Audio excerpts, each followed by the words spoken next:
Good evening, friends of the creaking door. This is your host to welcome you into the Inner Sanctum. Come in, come in. I always feel lighthearted in weather like this, so perhaps we ought to have a little poetry before we begin. An Arab girl named Yuhim was lied to by her husband, Menuhim. For this little trifle, she shot him with a rifle. And now she can see right through him.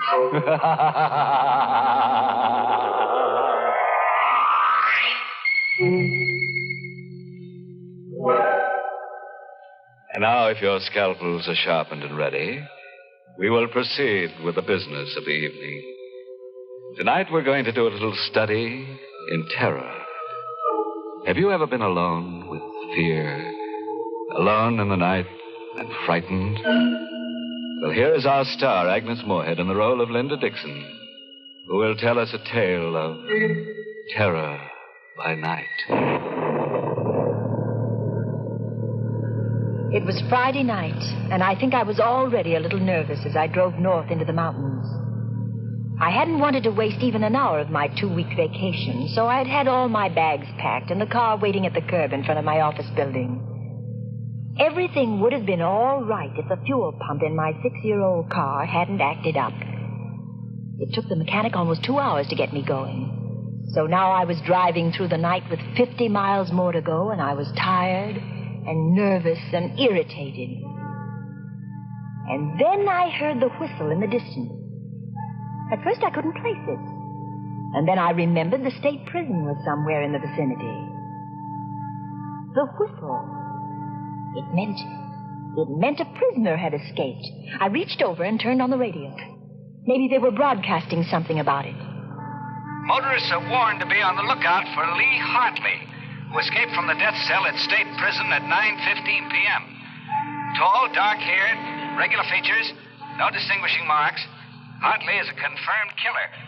He is believed to be armed. Beware of Hartley. He would rather kill than eat. He would rather kill than eat.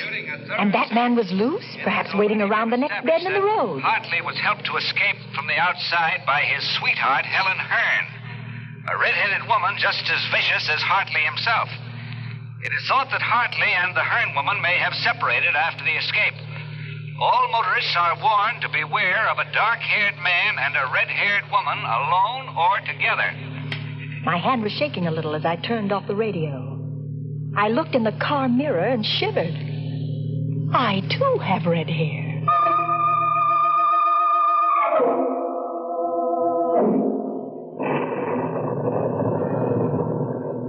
There was a storm coming on, and I was driving into it, and the night was black, and I felt small and lonely and frightened in the car. And then I saw them in the mirror, the headlights sweeping up behind me. A car. It had come out of nowhere.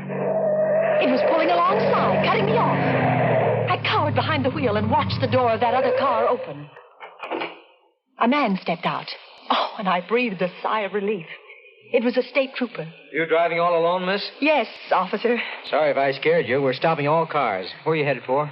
Well, I'm going up to the lodge at Smuggler's Notch. That's near Mount Mansfield. You see, I started out late from the city, and I'm having motor trouble. Yeah, sure. Can I see your driver's license, please? My driver's license? Yes, of course.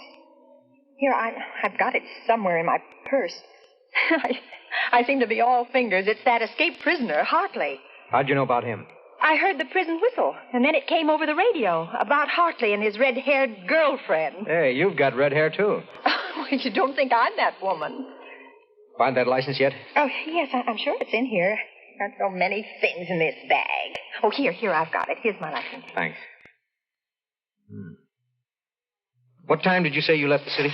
About 5 o'clock. It took you a long time to get up this far. Well, I told you I had motor trouble. So you did. Okay, Miss Dixon, here's your license. Thank you. You can go ahead. Thank you. Oh, darn. There it goes again. More motor trouble. Oh, it's the same thing. The mechanic said it might happen again. Oh, it started. You want to get that fixed first chance you get. Oh, it's too late. All the service stations are closed. Well, there's one that's open all night, about 2 miles up the road. Better stop there. Bill Slater's place. He's a good mechanic. He'll fix you up. Tell him Joe Nesbitt sent you. Thanks, I will. And listen, Miss Dixon. Yes. You be careful. Don't stop to give anyone a lift, man or woman. Oh, don't worry. I won't.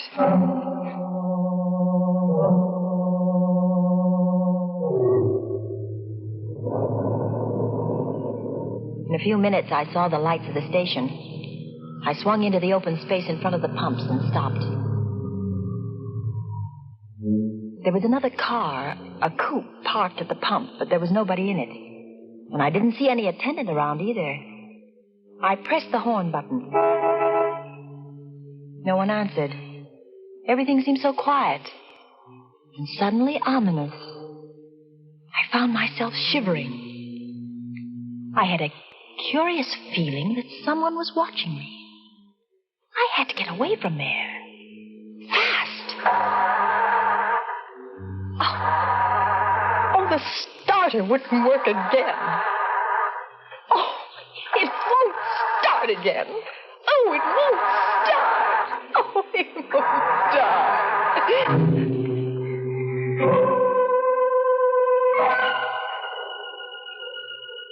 For a long time, I sat behind the wheel listening for the sound of footsteps stealing up behind the car.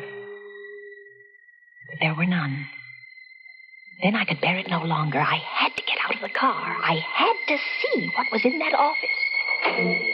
I opened the door of the car and stepped down on the gravel.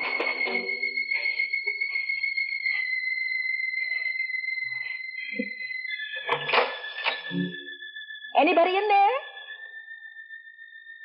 No answer.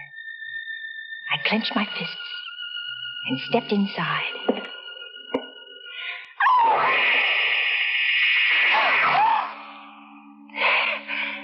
There on the floor at my feet lay the body of a man. His mechanic's jumper was stained red. And his throat was cut.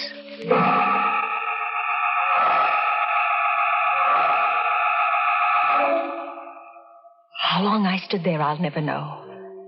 I was petrified. Unable to move, unable to take my eyes from the body. What's that? Someone coming downstairs. Hartley. It must be Hartley, the killer. He must have been hiding somewhere upstairs.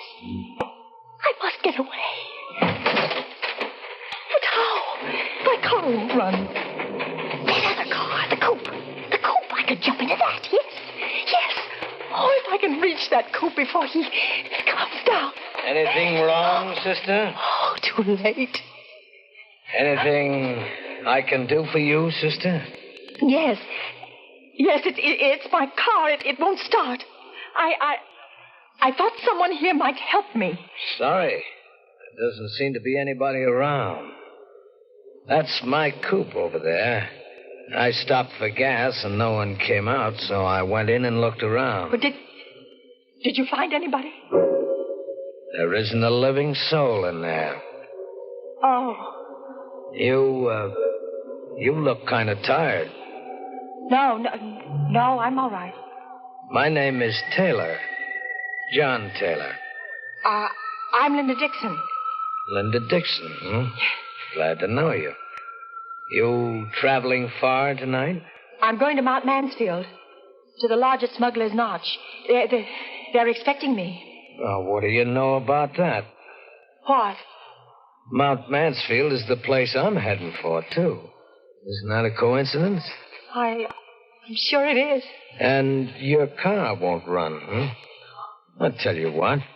We'll put your baggage in my car, and I'll give you a lift to Mount Mansfield.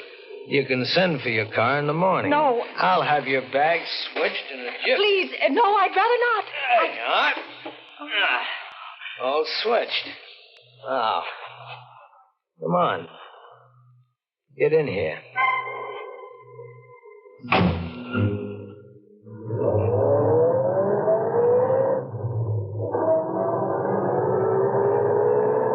We drove away into the night, leaving behind us the dead man in the service station.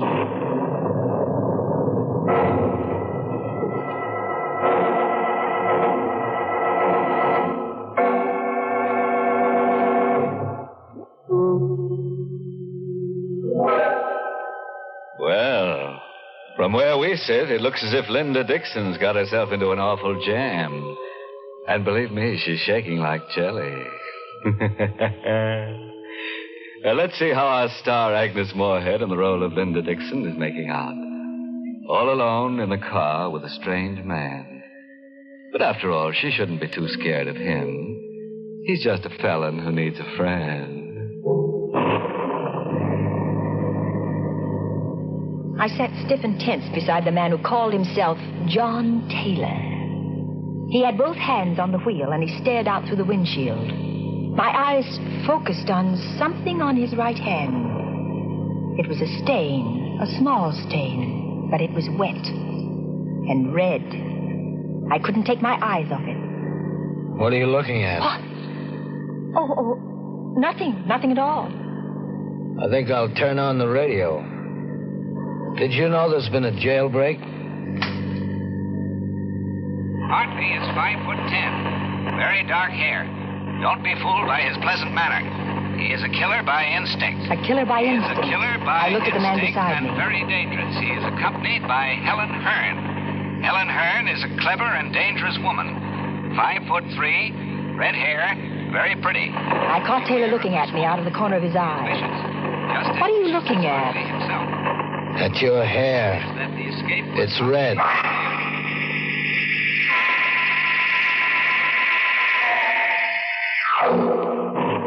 There was a streak of lightning, and looking out of the rain-swept window, I glimpsed a signpost. The lightning illuminated the sign, and my heart skipped a beat at what I saw. That sign we just passed. What about it? It said Barrington ahead. We're going the wrong way. We should be on the Mansfield Road, not the Barrington Road. That's funny. I must have taken the wrong turn. Well, aren't you going to turn back? Sure. Whatever you say. We'll turn right around and go back. Oh, We're in the ditch. in the ditch. Oh.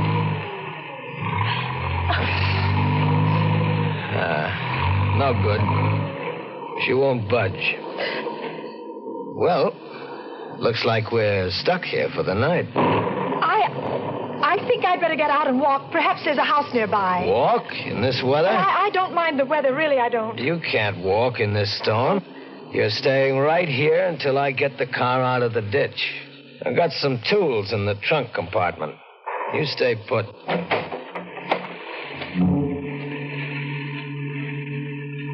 I heard him open the trunk in the back. I listened for further sounds, but there was nothing. I didn't hear him moving back there. I didn't hear any tools. I had to find out what he was doing. Slowly, carefully, I got my door open. I stepped out into the rain and sneaked back toward the rear. I saw him there, not moving, in front of the open trunk compartment, bending over with a flashlight in his hand. The ray of light was focused on something curled up inside. It wasn't baggage or tools. It was a woman's body. Just then he saw me. He snapped the flashlight off, but not before I caught a glimpse of red. Then I must have fainted.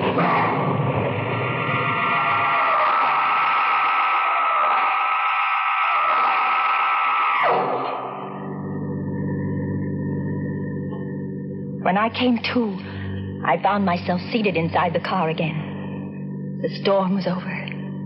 The night was quiet. Oh, so you're awake again. I don't feel well. Is it because of what's in the trunk compartment? Oh, she's dead. I told you not to get out of the car. What are you going to do with me? What do you think? They say that when a person loses all hope, he subconsciously seeks refuge in sleep. That's what must have happened to me. I must have dozed, or perhaps I fainted, I don't know. But I awoke with a start at the sound of brakes. I sat up straight and saw that we had stopped in front of a small fieldstone house. Why are we stopping here? I'm out of gas. Oh. Come on. We're going in.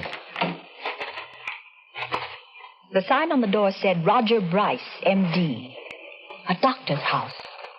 I began to feel a spark of hope. There might be a chance. I'll do the talking. Is that clear? Yes. Where's the bell? No. He must be awake. There's a light in the parlor. How do you do? Oh, good evening. Dr. Bryce? Yes. Can I help you? I'm terribly sorry to disturb you, Doctor, but my sister and I were heading for Mansfield, and we seem to have gotten lost. And we're out of gas. His sister. He was passing us off as brother and sister. Now I knew why he hadn't cut my throat as he had that service station man's. He was carrying me for protection. I was his passport through the police cordon. His sister.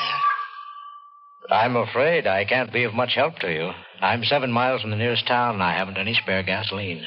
But come in, won't you? Why, yes, thank you, we will. I wonder if I could offer you my hospitality for the night. Oh, that would be imposing. Not at all. I have 2 rooms that aren't being used. Well, really... Oh, come, I insist. I had hoped for a chance to talk to Dr. Bryce alone, just a word to warn him. But Taylor never left us alone for a minute. He insisted on coming into my room to make sure, he said, that it was comfortable enough for me. Then he took the doctor by the arm and went out with him. Good night, sis. And sweet dreams. I was alone, free of the presence of John Taylor. I had another lease on life. I lay down on the bed, but I didn't dare close my eyes. I waited, my heart pounding to give them both a chance to retire. And I slipped off my shoes and got off the bed in my stocking feet. I stole across the room and inched my door open. Slowly, carefully, I stepped out into the corridor and turned right toward the doctor's room. What's the matter, sister? Sleepwalking?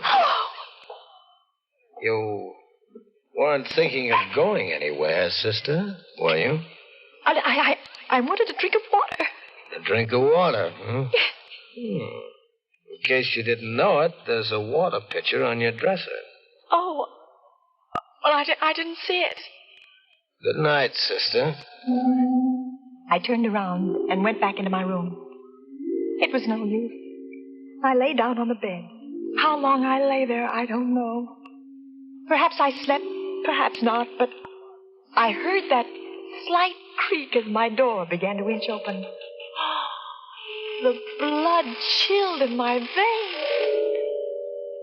Vaguely, I saw the outline of the hand and the knife it held. I wanted to scream, but I couldn't. Slowly, he came toward the bed. Now he stands over me. He raises a knife. I screamed and rolled over on the bed just as the knife slashed down. I rolled off the bed and cowered in a corner. That horrible figure came around the bed after me with a knife upraised. Help! Dr. Bryce! Help me! Help me! While I cowered there in the corner, they fought all over the room in the dark. I had no strength to move, to think, not even to hope. All the life seemed to have gone dead in my veins. And then it was over. But who? Who had won? In the dark, I strained my eyes to see. Dr. Bryce. Is that you? No, Linda. It isn't Dr. Bryce. It's I. John Taylor. It was John Taylor standing there at the light switch. And on the floor lay Dr. Bryce, unconscious, with a long gash in his head. I had to hit him with a water pitcher. My eyes swung back to Dr. Bryce, and I saw the knife still gripped in his right hand. That's Hartley, Linda. What? Lee Hartley, the killer. It was he who came in here with the knife? Right. I was down the cellar just now. The real Dr. Bryce is down there, dead. Oh. This guy posed as Bryce when we came to the house. Oh, then you're not Hartley. Oh, what a situation. All the time you thought I was Lee Hartley, and I thought you were Helen Hearn on account of your red hair. Oh, but the body of that red-haired woman. That's Helen Hearn. This guy must have killed her back at the service station and stuffed her body in my trunk compartment while I was inside.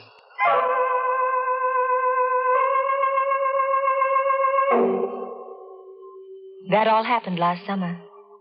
In time, I think I'll manage to forget that night of terror. But it won't be soon. Sometimes in the night, I dream that I see that awful figure with the knife poised above my throat. And I wake up screaming. But then John takes me in his arms and holds me tight and tells me that everything is all right. You see, I'm Mrs. John Taylor now.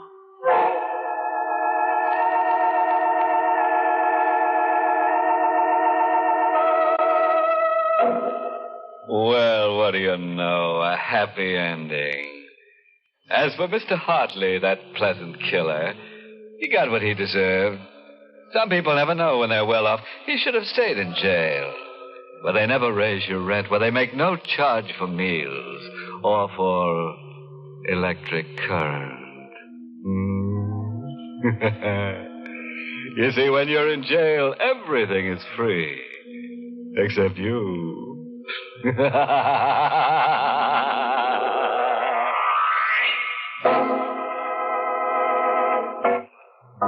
Well, friends, it's time once again to close that creaking door.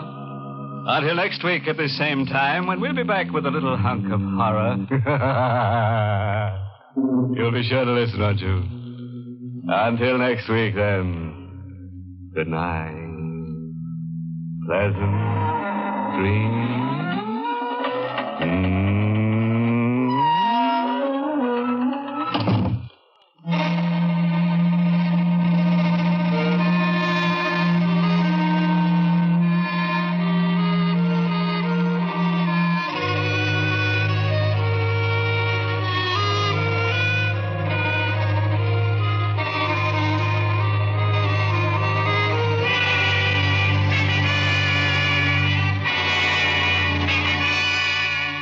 Inner Sanctum has come to you through the worldwide facilities of the United States Armed Forces Radio and Television Service.